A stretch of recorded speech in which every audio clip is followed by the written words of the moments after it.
Hello friends, welcome to ERP classroom. স্বাগত জানাচ্ছি ERP ক্লাসরুমের আরও একটি নতুন ক্লাসে। আজকে আমরা ইংলিশ গ্রামারের একটি গুরুত্বপূর্ণ টপিক নিয়ে আলোচনা করব, সেটি হলো ফিউচার পারফেক্ট টেন্স। আমরা ইতিমধ্যে প্রেজেন্ট ইনডিফিনিট টেন্স থেকে শুরু করে ফিউচার কন্টিনিউয়াস টেন্স পর্যন্ত সকল টেন্স সম্পর্কে জেনেছি। আজকে আমরা জানব ফিউচার পারফেক্ট টেন্স সম্পর্কে। ফিউচার পারফেক্ট টেন্সের সংজ্ঞাটি হলো ভবিষ্যৎকালে সম্পন্ন হবে এমন দুটি কাজের মধ্যে, এখানে একটু প্রিন্টিং মিস্টেক হয়েছে, এখানে এমন হবে, মন আছে। ভবিষ্যৎকালে সম্পন্ন হবে এমন দুটি কাজের মধ্যে যে কাজটি অপেক্ষাকৃত পূর্বে সম্পন্ন হবে সেটি ফিউচার পারফেক্ট টেন্স, অন্যটি প্রেজেন্ট ইনডিফিনিট টেন্স অথবা ফিউচার ইনডিফিনিট টেন্সও হয় অনেক সময়। সেটা প্রেজেন্ট ইনডিফিনিট টেন্সও হতে পারে বা ফিউচার ইনডিফিনিট টেন্সও হতে পারে, তবে বেশিরভাগ ক্ষেত্রে প্রেজেন্ট ইনডিফিনিট টেন্সই হয়। ভবিষ্যৎকালে দুটি কাজ হবে, তার মধ্যে যে কাজটি আগে হবে সেটি হলো ফিউচার পারফেক্ট টেন্স, আর যে কাজটি পরে হবে সেটি হলো প্রেজেন্ট ইনডিফিনিট টেন্স। সংজ্ঞাটি হলো ভবিষ্যৎকালে সম্পন্ন হবে এমন দুটি কাজের মধ্যে যে কাজটি অপেক্ষাকৃত পূর্বে সম্পন্ন হবে সেটি ফিউচার পারফেক্ট টেন্স, অন্যটি প্রেজেন্ট ইনডিফিনিট টেন্স। উদাহরণ হলো they will have gone to school, they will have gone to school। আরেকটি হলো I shall have read a book। প্রথম উদাহরণটি হলো they will have gone to school, দ্বিতীয় উদাহরণটি হলো I shall have read a book। Future perfect টেন্সের structure বা গঠন। ফিউচার পারফেক্ট টেন্সের স্ট্রাকচার হলো প্রথমে সাবজেক্ট, তারপরে বিভার্ব হিসেবে থাকছে শ্যাল হ্যাভ বা উইল হ্যাভ, তারপর ভার্বের পাস্ট পার্টিসিপল এবং এক্সটেনশন বা অতিরিক্ত অংশ। প্রথমে সাবজেক্ট থাকবে, তারপর শ্যাল হ্যাভ বা উইল হ্যাভ, ভার্বের past participle, extension. Perfect tense মানেই হলো ভার্বের পাস্ট পার্টিসিপল। সকল পারফেক্ট টেন্সে present perfect tense, past perfect tense এবং ফিউচার পারফেক্ট টেন্স, এই তিনটি পারফেক্ট টেন্সেই ভার্বের পাস্ট পার্টিসিপল ব্যবহার করা হয়। আর শ্যাল এবং উইলের যেটা ব্যবহার সেটা হলো আই এবং উইয়ের পরে শ্যাল ব্যবহার করা হয়, এবং অন্যান্য আরও যে সাবজেক্ট আছে সবগুলোর পরেই উইল ব্যবহার করা হয়। স্ট্রাকচারটি হলো প্রথমে সাবজেক্ট, তারপর শ্যাল হ্যাভ অথবা উইল হ্যাভ ব্যবহার করব, তারপর ভার্বের পাস্ট পার্টিসিপল এবং সর্বশেষে এক্সটেনশন। উদাহরণটি খেয়াল করব, he will have driven a bicycle. এখানে he will have driven a bicycle, হিটা হলো সাবজেক্ট, হির পরে উইল হ্যাভ হয়, আই এবং উইয়ের পরে হয় শ্যাল, এছাড়া সবগুলোর পরে হয় will. He will have driven, drive, drove, driven. এখানে ড্রাইভেন হলো ভার্বের পাস্ট পার্টিসিপল, এ বাইসাইকেল এটা হলো extension. He subject, will have হলো বিভার্ব, ড্রাইভেনটা হলো ভার্বের পাস্ট পার্টিসিপল, এ বাইসাইকেল এটা হলো এক্সটেনশন বা অতিরিক্ত অংশ। দ্বিতীয় উদাহরণটি হলো they will have played music.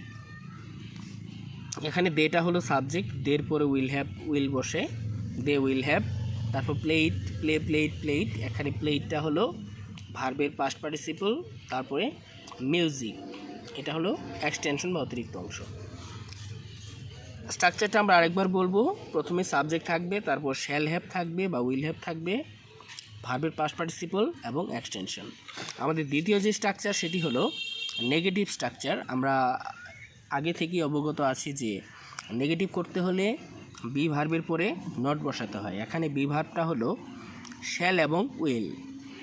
Shall এবং উইলের সাথে যে হ্যাভ আছে, অর্থাৎ শ্যাল হ্যাভ, উইল হ্যাভ, এগুলার পরে নট বসানো যাবে না। নট বসাতে হবে শুধু শ্যাল এবং উইলের পরে, এবং হ্যাভটাকে নটের পরে লিখতে হবে।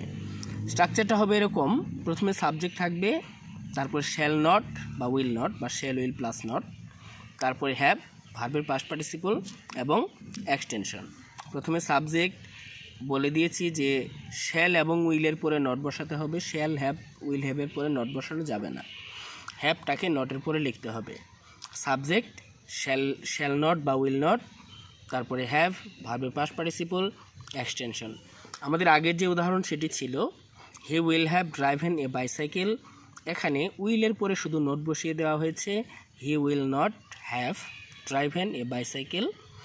দ্বিতীয় উদাহরণটি ছিল they will have played music, এটা হয়ে গিয়েছে they will not have played music, they will not have played music. Structure স্বাভাবিক স্ট্রাকচার যেটাই হোক, বি ভার্বের পরে নট বসিয়ে দিলেই সেটা নেগেটিভ গাইডে থাকবে। আমাদের তৃতীয় যে স্ট্রাকচার সেটি হলো ইন্টারোগেটিভ স্ট্রাকচার। যে কোনো টেন্সকে ইন্টারোগেটিভ করতে হলে বি ভার্বটাকে সাবজেক্টের আগে বসিয়ে দিলেই সেটি ইন্টারোগেটিভ হয়ে যাবে।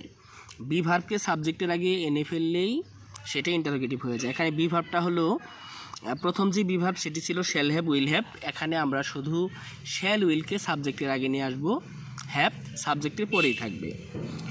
শ্যাল উইল, তারপরে সাবজেক্ট, তারপর হ্যাভ, তারপর ভার্বের পাস্ট পার্টিসিপল এবং সর্বশেষ এক্সটেনশন। প্রথমে শ্যাল উইল, তারপরে সাবজেক্ট, তারপর হ্যাভ, তারপর ভার্বের পাস্ট পার্টিসিপল, তারপর এক্সটেনশন। এখানে শ্যাল উইল বি ভার্বটাকে সাবজেক্টের আগে আনা হয়েছে, শ্যাল উইলের সাথে যে হ্যাভ ছিল সেটাকে সাবজেক্টের পরেই রাখা হয়েছে। আমরা উদাহরণটা খেয়াল করব, will he have driven a bicycle. এটা প্রথম যে উদাহরণ দিয়েছিলাম সেখানে এরকম ছিল he will have driven a bicycle, এখানে হির পরে যে উইলটা ছিল সেটাকে শুধু হির আগে আনা হয়েছে, অর্থাৎ will he have driven a bicycle. দ্বিতীয় উদাহরণটি আগে এরকম ছিল they will have played music, সেটা এরকম হয়ে গিয়েছে will they have played music. এবং আমাদেরকে আরেকটা জিনিস অবশ্যই মনে রাখতে হবে, সেটি হলো ইন্টারোগেটিভ করতে হলে অবশ্যই শেষে ইন্টারোগেশন মার্ক বা কোশ্চেন মার্ক বলে প্রশ্নবোধক চিহ্ন যেটা, সেটা অবশ্যই আমাদের শেষে দিতে হবে। এভাবেই আমরা এটাকে ইন্টারোগেটিভ করব। আমাদের 4 নম্বর বা সর্বশেষ যে স্ট্রাকচার সেটি হলো নেগেটিভ ইন্টারোগেটিভ স্ট্রাকচার, অর্থাৎ না বোধক প্রশ্নবোধক। এখানে না এবং প্রশ্ন দুটোই থাকবে। না বোধক প্রশ্নবোধক বা নেগেটিভ ইন্টারোগেটিভ করতে হলে সাবজেক্টের আগে বি ভার্ব বসাতে হবে এবং সাবজেক্টের পরে নট বসাতে হবে। সাবজেক্টের আগে বি ভার্ব শ্যাল উইল এবং সাবজেক্টের পরে নট বসাতে হবে। অন্যান্য যে স্ট্রাকচার আছে সেগুলো অপরিবর্তিত থাকবে, যেমন হ্যাভ, ভার্বের পাস্ট পার্টিসিপল, এক্সটেনশন, এগুলো অপরিবর্তিত থাকবে। আমরা উদাহরণটির দিকে খেয়াল করব, will he not have driven a bicycle. এই উদাহরণটির 4টি স্ট্রাকচারই আমরা বলবো।